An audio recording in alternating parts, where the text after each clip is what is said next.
जय माताजी मित्रों, हूँ छूँ तमारी हमेशा मस्ती भरी प्रिया અને ફરીથી સ્વાગત છે તમારું પ્રિયા પટેલના મિની બ્લોગમાં। તો અમે રેડી થઈ ગયા છીએ કેમ કે આજે છે સાતમનો મેળો, એટલે સોસાયટીના 3 ફેમિલી અમે જઈ રહ્યા છીએ રાજપીપળાના મેળામાં। તો આવી પહોંચ્યા અમે રાજપીપળા મેળામાં। આવતાની સાથે રાજપીપળાના મેળામાં તો બાપરે બાપ એટલું બધું ટ્રાફિક કે જાણે વાત જ ન પૂછો, એટલું ટ્રાફિક હતું। પણ કંઈ નહીં, ફરવા આવ્યા છે એટલે ફરવાનું, મોજ કરવાની।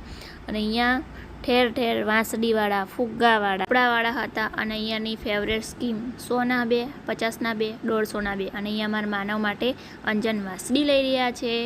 અને ફરતા ફરતા અમે આવી પહોંચ્યા શીતળા માતાના મંદિરે। તો શીતળા માતાના મંદિરે તમે પણ દર્શન કરી લેજો, અમે પણ દર્શન કરી લીધા છે। દર્શન કરીને ફરતા ફરતા અમે મેળામાંથી બહાર નીકળી અને આવી પહોંચ્યા સીધા વોશિંગ મશીનના શોરૂમ પર। અમારા મનીષા માસીને વોશિંગ મશીન લેવું હતું એટલા માટે, અને સાથે સાથે માનવ માટે સાયકલ પણ જોઈ રહ્યા છે। જો અનુકૂળ આવશે સાયકલ લેવી જ છે। અને છેલ્લે અમે આવી પહોંચ્યા વેફરવાળાને, ત્યાં કેળાની વેફર લઈ નીકળી ગયા ઘર તરફ। રસ્તામાં તમને જે આ એનાઉન્સમેન્ટ દેખાઈ રહ્યું છે એ 15મી ઓગસ્ટ અને જન્માષ્ટમીના દિવસે કેવડિયા આવી રહ્યા છે સાઈરામ દવે અને ગીતા રબારી। તો તમે પણ તમારી ટિકિટ બુક કરાવી લેજો।